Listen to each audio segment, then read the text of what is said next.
relation, promoting our culture, promoting our tradition. Of high integrity that are accountable and transparent to the people of the Gambia. In addition to the above, the bill also seeks to unify the approach to security vetting in the Gambia with establishment of an independent government body in the form of an agency to administer, perform, and control the process of security vetting in the Gambia and issuance and depository of security clearances. It also seeks to increase both external and internal trust in the individuals granted access to sensitive government information and mitigate risk associated with such access. On that foregoing, Honorable Speaker, I beg to conclude. Thank you. Thank you very much, Honorable Attorney General, Minister of Justice. Honorable members, any seconder? Honorable Member for Upper Newry. Thank you very much, Honorable Speaker. Honorable Speaker,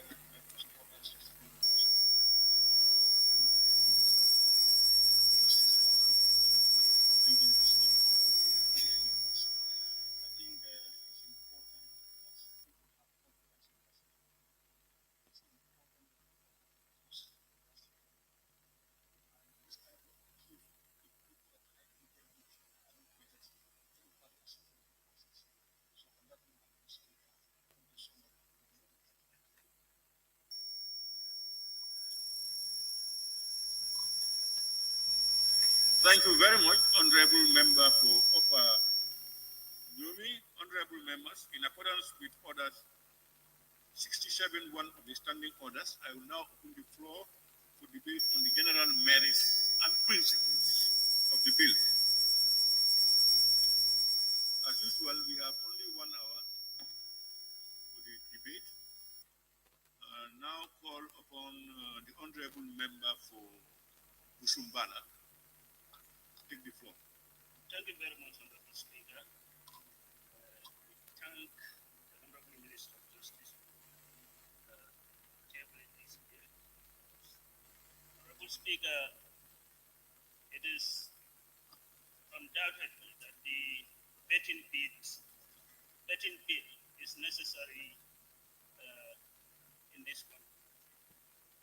I've been seeing various appointments that has been done.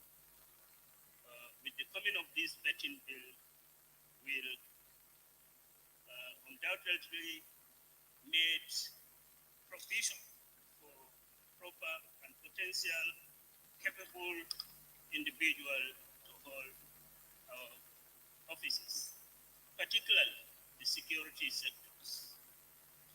Honorable Speaker, my only fear in this vetting bill is the potential of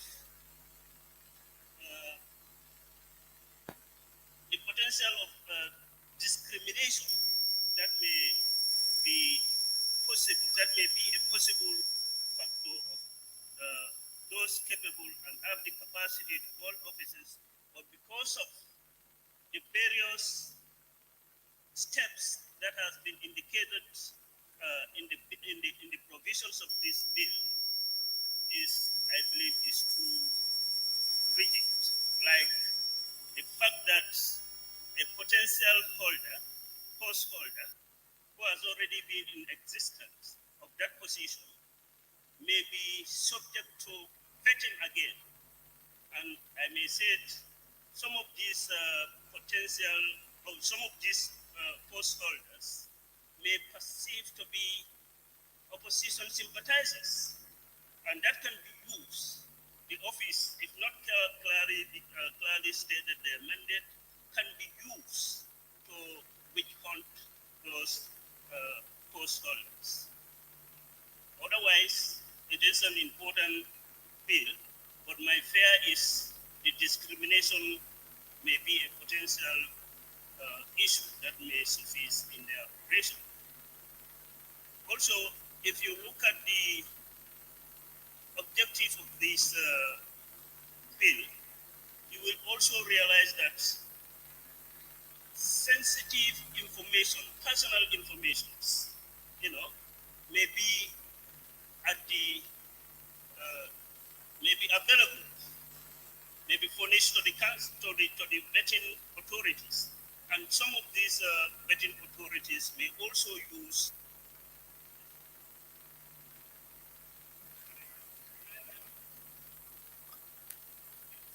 Yes, 30 seconds.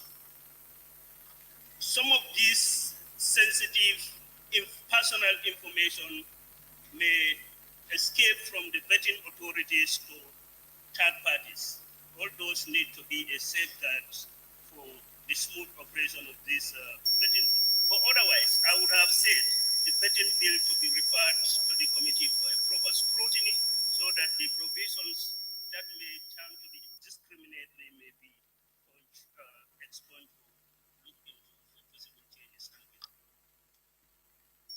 Thank you very much, Honorable Member for Busumbala, Minority Leader.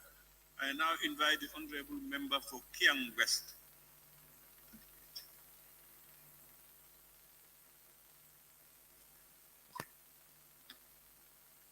Honorable Speaker, thank you very much.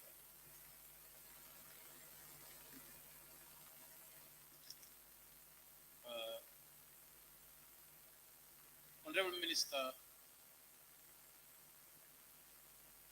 today the energy is not too strong, but however, the last paragraph of the objects and reasons of the bill is what I want to look at. It reads, it also seeks to increase both external and internal trust, in the individuals granted access to sensitive government information and mitigate risks associated with such access. How are you going to determine that trust? Is it by, individuals' ability, to hold information, or the individual affiliation with certain group? Does that put that information at risk? That person definitely seems very vague, and that must be clear, because as definitely been stressed by both the two speakers that came before me, there could be people affiliated, who are opposition sympathizers, and for democracy to prevail, and I am foreseeing that they might be denied access to certain information, who might definitely be perceived to be opposition sympathizers. Because I know pretty much that most of them do not show this, on platform, and most of them, there are no tangible evidence to definitely penalize them for those actions. But those are just perceived information, and you penalize them. And of course, we've seen government, appointments in the security sector, even security officers. We discuss now, and even they themselves sometimes, challenge those things in terms of evidence of qualification, evidence of, experience and all that. And we have seen, potential and critical government, security positions given to them. So I think all those things must be looked at, and not just to perceive that somebody is a government, is an opposition sympathizer, or is affiliated with some group without a very tangible evidence, and the person is being penalized. And we look forward to avoiding those issues. Thank you very much.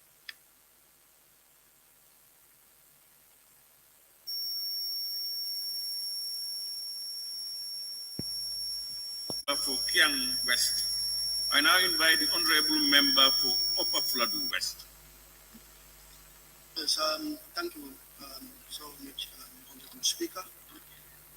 First of all, I would like to thank the Minister for bringing this important bill. We are still on the reform process. because the first bill that we talk about is all part of security reform. And also talking about this vetting bill is an important component as far as security reform is concerned. Because if you look at the objects and reasons of the bill, whereby it states that an agency will be set up in order to do the vetting process, I think this is very, very timely. And then we are living in a country that is very, very small. Sometimes, actually, what is happening in government, if you go outside, what is translated outside is different. Just like as Honorable Member for Kiang West have highlighted, whereby there are people outside who may have, this mind that this particular person in position is not fit for that particular position. So I think coming up with this vetting bill will allay all those fears, whereby people will hold positions and they are not fit for that position. And then also this vetting bill will create that avenue. Whosoever is to be given a particular position, the person has to be a credible person, has to be competent, has to be reliable, has to be someone who loves the country, and then all these things are very, very important as far as this vetting process is concerned. But I just want to ask the Honorable Minister one thing. That is it that this vetting bill, when it is passed, is it purely for only security officers? That's my concern.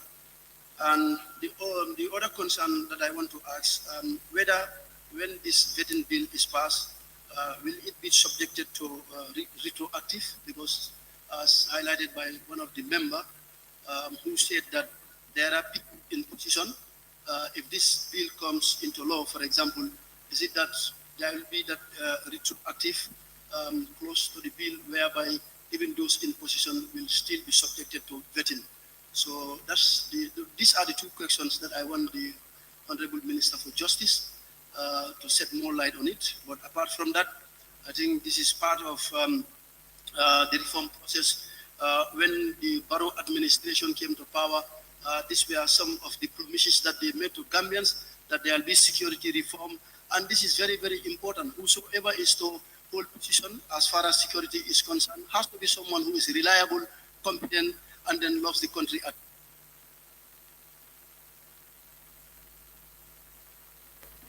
West. I now invite the Honorable Member for Kansala, Fonyi Kansala. Thank you, Honorable Speaker. Honorable Speaker, vetting bill. Vetting in term means to put something in order. I believe if it is put into consideration, a lot of loopholes within security, fraternities, and other institutions of government will be easy. But looking at the appointment basis, you could see that agencies are always from governance, but implementation and also showing that readiness is one of the biggest challenges. Honorable Speaker, I want to refer the minister to the object of reasons, the second paragraph. I want to be very clear in what it means. It says further, this bill has taken cognizance of the fact that the process of applying security vetting to individuals acting within the security sector and elsewhere within and for government requiring access to sensitive information support the government's aim to build institutions of high integrity and are accountable and transparent to the people. I want to be guided. One, how would they scrutinize transparency in security sector? Second, also, in vetting, would it also capture? Because looking at the bill generally and also object of reasons, there is no caveat that is streamlined to say, security level this and this. Is it going to be an entire security apparatus from the head down to the last cadre? I want to be guided. And again, also, this vetting, if it is government side, would it include from the head of state down to the last cadre? We also want to be guided. So as for us to have an informed decision of this vetting bill is all about what? If it is so, I think it will give us that leverage right for people to be guided. And again, we have a lot of people who are reinstated in the army or in security sectors that are alleged. And they've also voiced out and said, we will participate in mutiny if this chance passes. What would this bill address those people? I think you could refer back to the TRS, it's mentioned. I want to be guided. If such people, what would this vetting bill address? So as for us to know if we'll also perform that. I believe, in all honesty, we could reach a level where we see transparency and issues of governance. Governance is not a child play game. Government is about the will of the people and again stand to improve their living condition. So in vetting, I want to be guided. Who do we vet? Which level? And who are they? And from who do this bill address?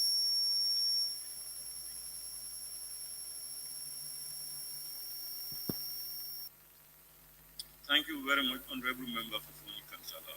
I now invite the Honorable Member for Tumana. Thank you very much, Honorable Speaker. Honorable Speaker,